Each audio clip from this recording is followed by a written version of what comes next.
चंदन पुष्प बहुविध राजे, सुगंध सर्वे मारा बालाजी ने साजे। श्री पिया जी न पूजन इनविद कीजे, फिर मूल स्वरूप चित में लीजे। जो कोई वासना इन घर, मूल स्वरूप से नहीं काढ़े नजर। नहीं कोई सुख इन समान, अंगना तो कोट बेर कुर्बान, अंगना तो कोट बेर कुर्बान। बोलो श्री प्राणनाथ प्यारे की जय। बोलो श्री सद्गुरु महाराज की जय। बोलो श्री जी साहिब जी की जय। बोलो श्री पांच पद्मावतीपुरी धाम की जय। बोलो श्री बाईजूराज महारानी जी की जय। बोलो श्री महाराजा छत्र साहब जी की जय। तो आइए सुंदर साहब जी एकाग्रचित हो जाइए। श्रोता को ले चलिए श्री गुम्मट साहब मंगला साहब दरबार में। प्रारंभ होने जा रही है श्री मुखवानी चर्चा। परम पूजनीय महाराज श्री राजन स्वामी जी।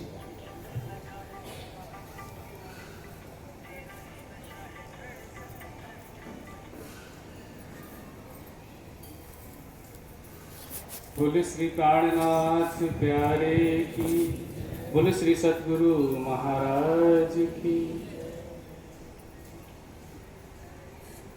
प्राणाम सुंदर साथ जी।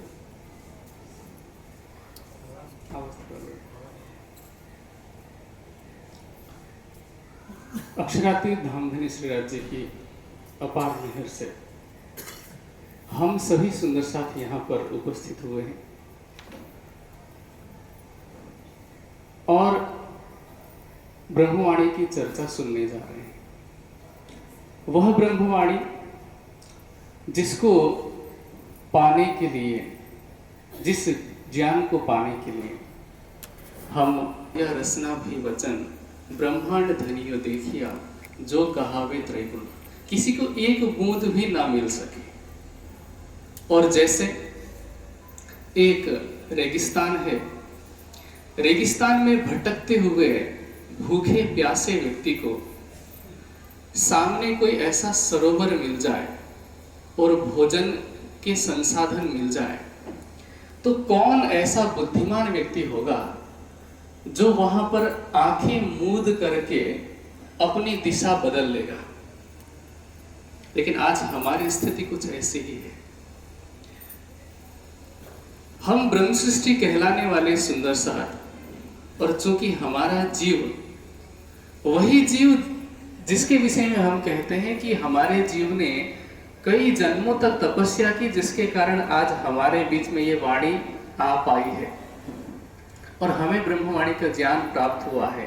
लेकिन सामने आने के बाद हम उसी तरह से आंखें मूंद रहे हैं या उसी तरह से अपना रास्ता मोड़ रहे हैं।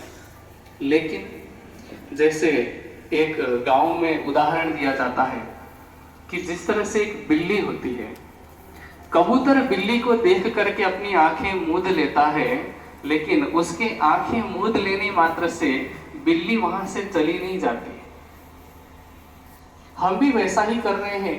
ब्रह्मवाणी के सामने होने के बावजूद भी हम अपनी आंखें मूंद रहे हैं।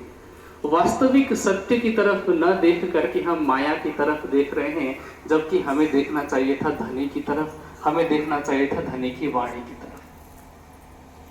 और उसमें विशेष रूप से आज हम कयामत नामा ग्रंथ से चर्चा सुनने जा रहे हैं पूज्य स्वामी जी के द्वारा। कयामत नामा, जिसको हम कहते हैं कि ये नेत्र है, नयन सो कयामत नामा ऐसा कहा जाता है। श्रवण मारिफत, नयन सो कयामत नामा। मारिफत का ज्ञान सुन करके हमें धामधनी के हृदय में जो भी रत्न छिपे हुए हैं उनका पता चलता है सुनने से। और चूंकि कयामत नामा को नयन कहा है, नेत्र कहा है, तो इसको पढ़ने से और इसको अमल में लाने से, कयामत नामा को आत्मसात कर लेने से हमारी नजरें खुल जाती हैं। ये केवल ऐसा नहीं है कि ये सिर्फ राज्य के नेत्र हैं। इसको समझने से, समझने का मतलब मैं केवल शाब्दिक अर्थ की बात नहीं कर रहा हूँ। शाब्दिक अर्थ तो जिसके पास तारतम्य ज्ञान नहीं भी होगा, ऐसा व्यक्ति भी थोड़ा बहुत साहित्य पढ़ करके शब्दार्थ को जान सकता है। लेकिन कयामतनामा को समझने का तात्पर्य ये है कि इसमें डूब जाना, इसको अमल में लाना, और ये वैसे ही संभव नहीं होगा केवल शब्द मात्र से। पूरी कयामत नामा ग्रंथ में शुरू से लेकर आखिर तक सभी प्रकरणों में प्रत्यक्ष और परोक्ष रूप से कहीं ना कहीं प्रियतम श्रीराज जी को धाम हृदय में बसाने की बात की है, जिसको वास्तव में कयामत कहा जाता है। दुनिया जैसा कर रहे थे कि तुम तो हमें खुश खबरी का नहीं बल्कि मरने का संदेश, मृत्यु का संदेश लेकर के आए हो, हम तुम्हारे संदेश को नहीं मानेंगे।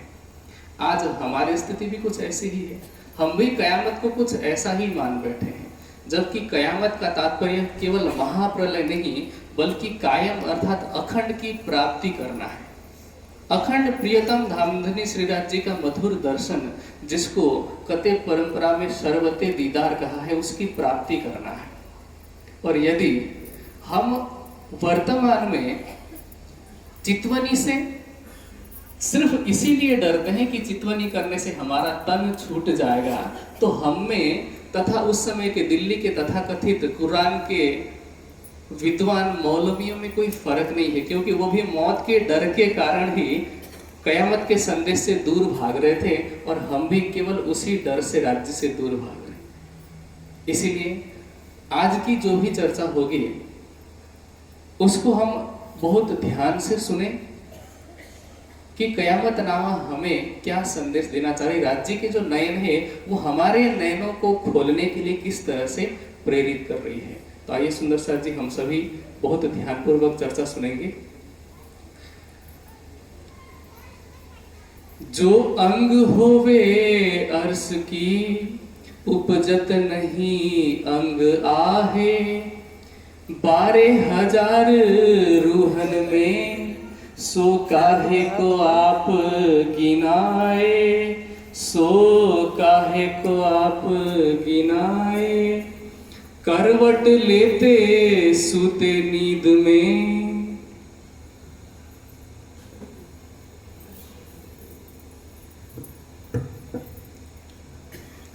प्राणेश्वर अक्षरातीत ने क़यामतनामा की वाणी महामती जी के धाम हृदय से अवतरित की है। छोटे क़यामतनामा में श्री महामती जी की छाप है, तो बड़े क़यामतनामा में महाराजा छत्रसाल जी को शोभा दी गई उनकी विशिष्ट सेवा के कारण, समर्पण भावना के कारण। किंतु क़यामतनामा में एक बात खरी खरी कही गई, केवल पकड़िए प्राणनाथ जी को,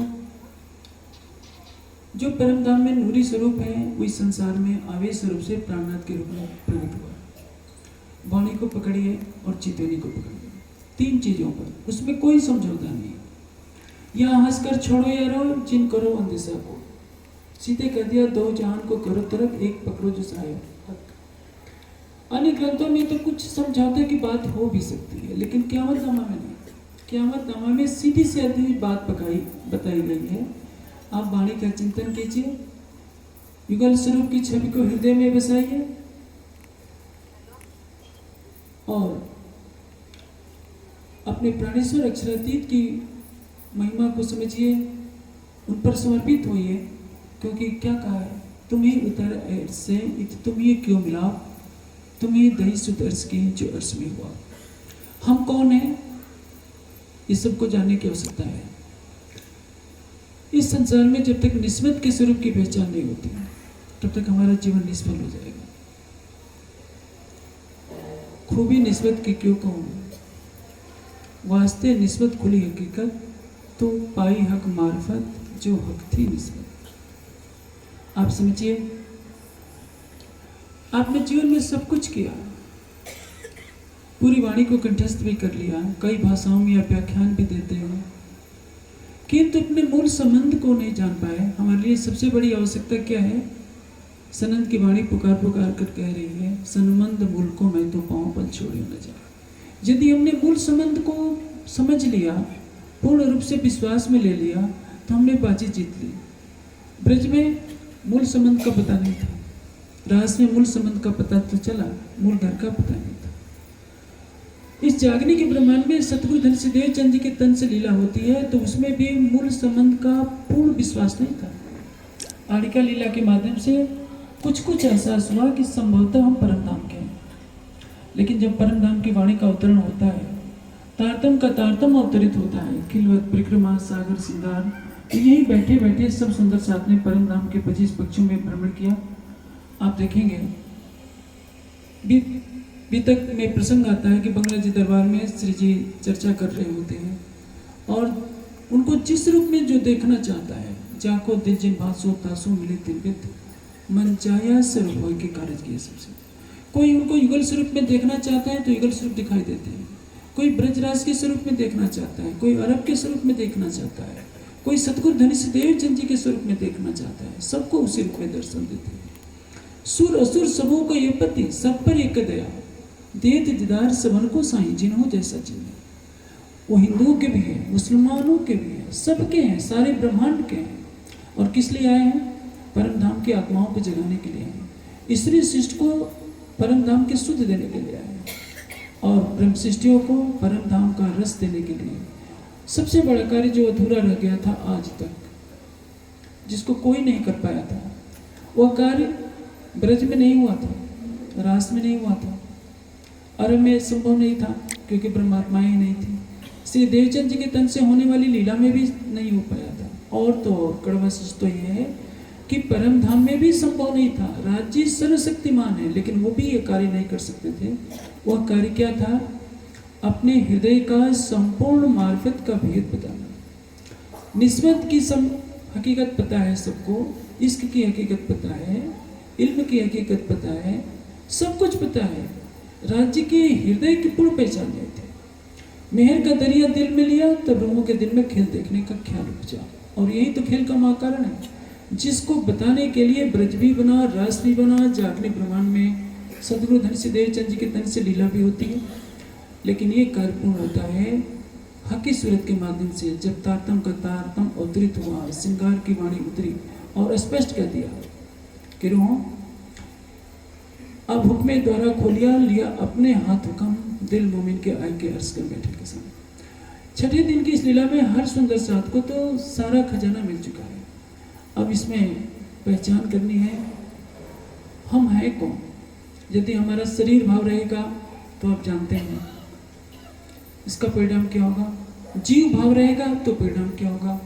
आत्मभाव पर आत्मभाव, हमें शरीर भाव छोड़ना पड़ेगा, संसार भाव छोड़ना पड़ेगा, जीव भाव छोड़ना पड़ेगा, आत्मा के अंदर परात्म का भाव जागृत करना पड़ेगा।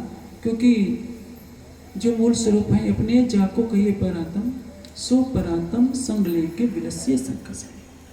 जब तक परात्म के भाव में आप भावित नहीं होंगे तब तक आत्मभाव आपका पूर्ण रूप से जागृत नहीं हो पाएगा। और इसलिए कहा है जो होवे अंग होवे अर्श की, उपजत ने अंगार 12,000 वन में सो काहे को आपकी। एक चुनौती खड़ी कर दी है। हम तारतम किसी से भी ग्रहण करते हैं तो क्या कहते हैं?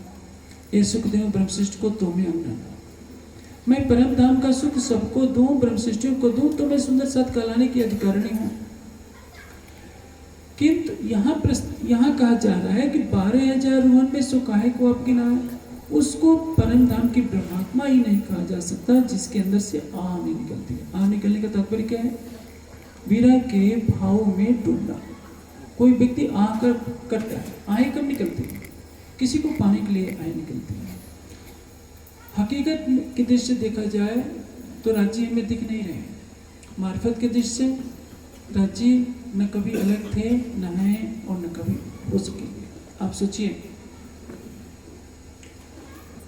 राज्य ने क्या कहा है? हमको खेल दिखावन काज हमसो आगो आए राज्य। जब तक राज्य आवेश स्वरूप से परम धाम से अलग है, चाहे काल माया को ब्रह्मांड हो या योग माया को ब्रह्मांड हो, नहीं आए किसी की सुखता ही नहीं आ सकती। सतगुरु धनिष्ठ देवचंद जी को लगभग 16 वर्ष की अवस्था में बारात के पीछे जाते जाते दर्शन होता है पठान भेष में।